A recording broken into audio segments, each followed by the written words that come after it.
think what you just did before was like micro, we're going back macro in terms of like looking bigger, broader picture.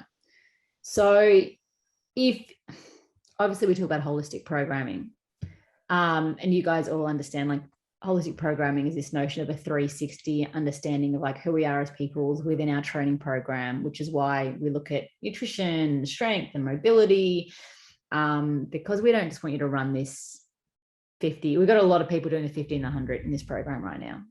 But we don't just want you to do that. We want you to be able to do whatever you choose to do.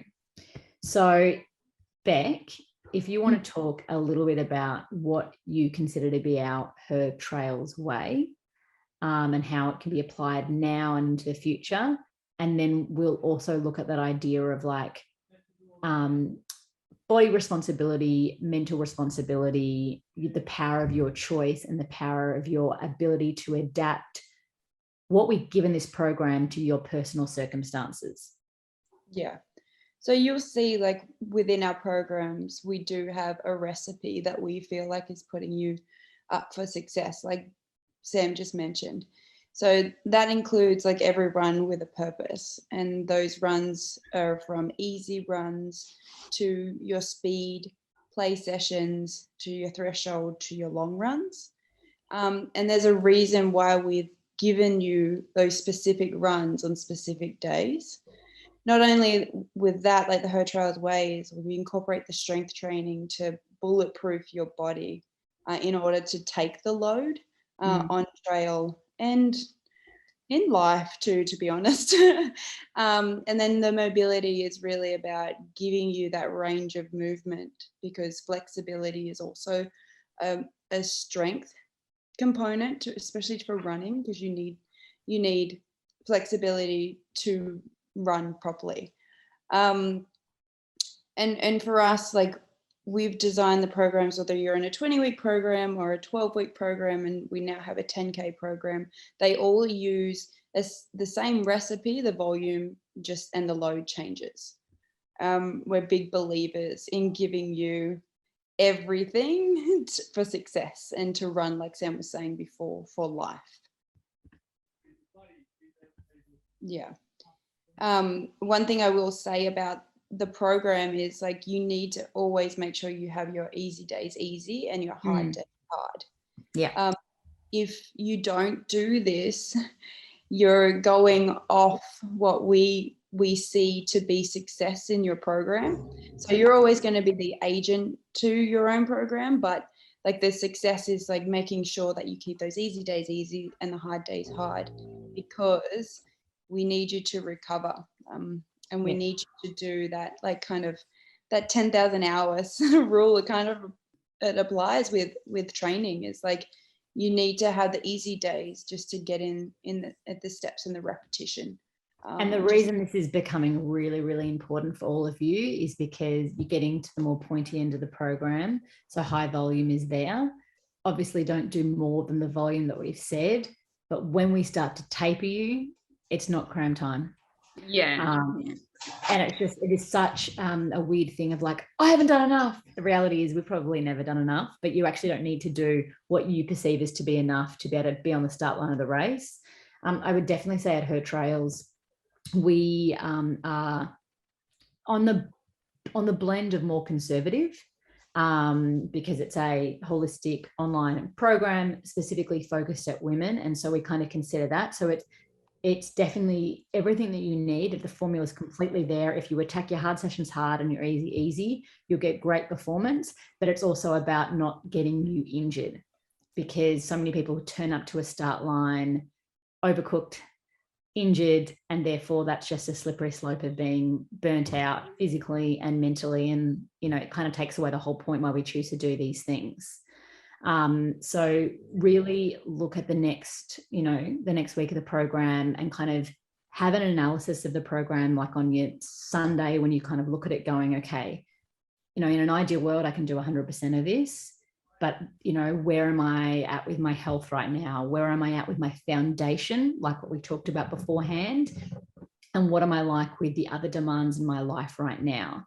So in order for me to not compromise my recovery, which I need for adaptation, how do I tweak this program accordingly? And you actually have all the skills to make these decisions now. And I know a lot of people probably don't feel confident and you can always reach out to us and we can help you with it. But I think maybe we should talk about a couple of questions, like think of a couple of questions to help you, make those decisions. And so Jo, do you want to kind of like maybe look at if people are needing to adapt the program, what would be some considerations for them to think about? To help make determination. Yeah, I mean, I've been chatting to a lot of women in our program lately, and this is one of the primary things we do discuss. I think it's interesting also for you all to understand that your program is blocked. If you hadn't noticed the patterns of that, you've done your priming phase, you did a building phase. Your building phase for the 50-100, for example, was from week 5 to 10. You are now in the middle of your strengthening phase. So what you're seeing in that is lots of sessions that have still hills and stairs and things that will fatigue your legs even more because we're trying to get you strong. And that is, I feel, and that will go until the end of week 16. So you've got 2 more weeks after week 14, obviously, we can all count. And then you'll go into your sharpening phase. So if you're starting to feel this is really hard, like Sam said, this is tired, the sharpening phase we'll see a decrease in volume, okay, and it'll see you starting to do some more shorter, flatter stuff to get those fast twitch fibers going again, and then you'll go into the magical tapering phase. So you won't have your foot to the floor full tilt like this until the race day. There is this building phase will come to an end soon, and we will move into a different block, and the sharpening block will go for 3 weeks. 2 weeks, and then you'll have a 2-week taper. So hang in there is the first thing I'll say, is that like this isn't this till the race. This is this until week 17, and then that will shift. Now, in terms of adapting, the key, I said this to someone the other day, the key thing is that you need to try and get your sessions done. By sessions, I mean the non-base mile runs at a minimum, and the long run and your strength work. If you can do those 4 things a week, at a minimum, you're going to be okay. The base miles are great and they're very important, but if you absolutely have to cut something, you either decrease the length of your base mile runs, you can shorten your sessions a little bit. So if it's 6 reps, do 4, cut your cool down, whatever. You can trim them as you need to. But if you actually have to cut days out of your program, at this point, let's try and, especially while we're trying to get you strong, focus on doing at least one of your sessions as an important run. And the other thing is, if you're looking at your availability of days, don't ever back-to-back your sessions. So don't put 2 hard runs back to back, because that's just going to put you in a vulnerable position. And at this point, you are getting quite close to the race. And we want to make sure that in addition to making sure you're fit and strong to take the start line, we don't want to take any unnecessary risks. So key things are get your sessions done, get your long run done, cut the length if you need to, but really aim to hit them as a minimum and keep your strength work up, and don't back to back any of those super hard days. Sam and Beck, would you add anything to that? Yeah, no, I was just, if you have to miss a workout, which is the hard days that Jo's talking about, like make sure you switch that up. So don't always miss the speed run, don't always miss the threshold run or the hills or the stairs, like change it up. Because we often see a lot of women in the program just being like, I'm gonna miss the speed run. Oh, it's Tuesday again, I'm gonna miss the speed run again. Like you need to mix it, is what I would say. I just have to interrupt for a second. Sunny and Zoe, you are such a vibe right now. I wish that I was where you guys are.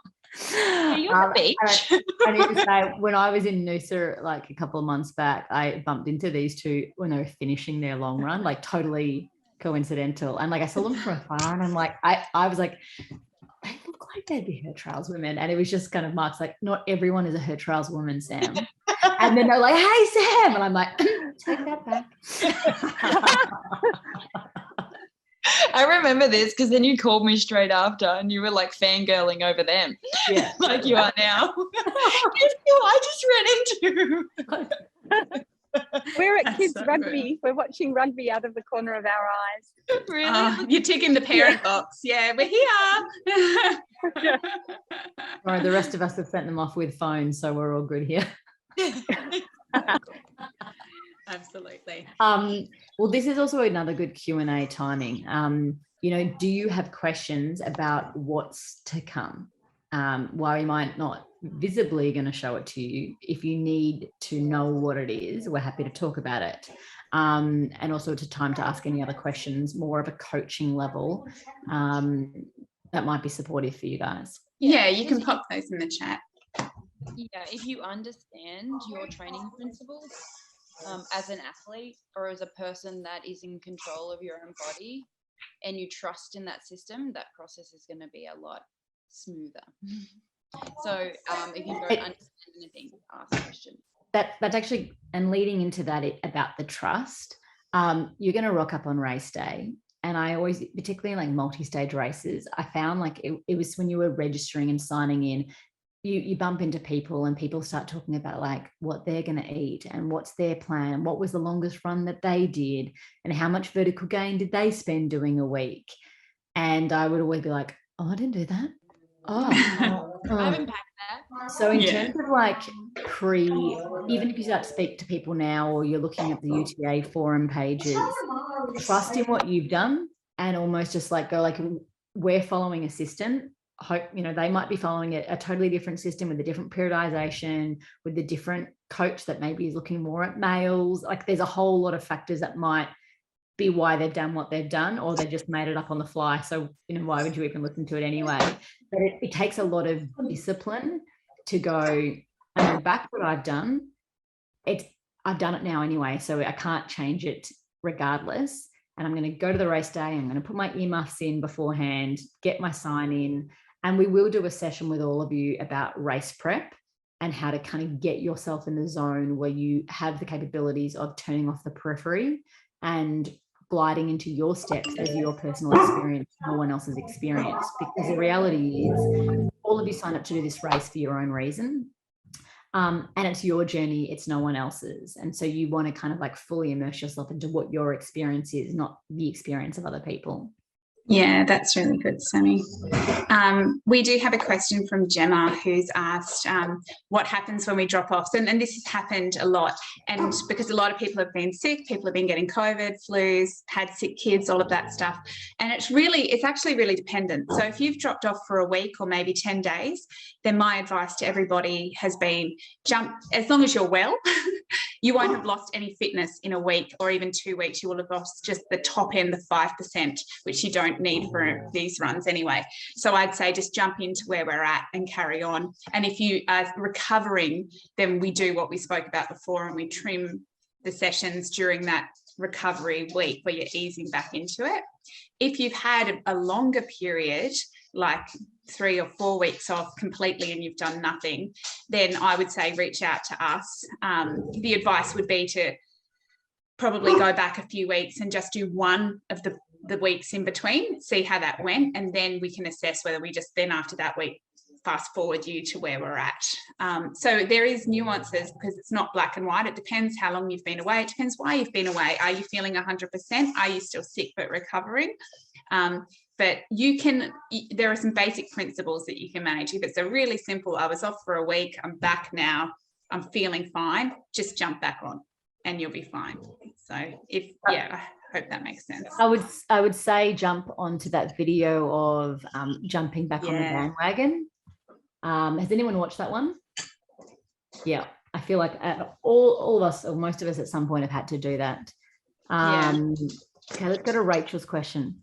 I'm going to be traveling for the school holidays, which I think will be week 16, 17. Yeah.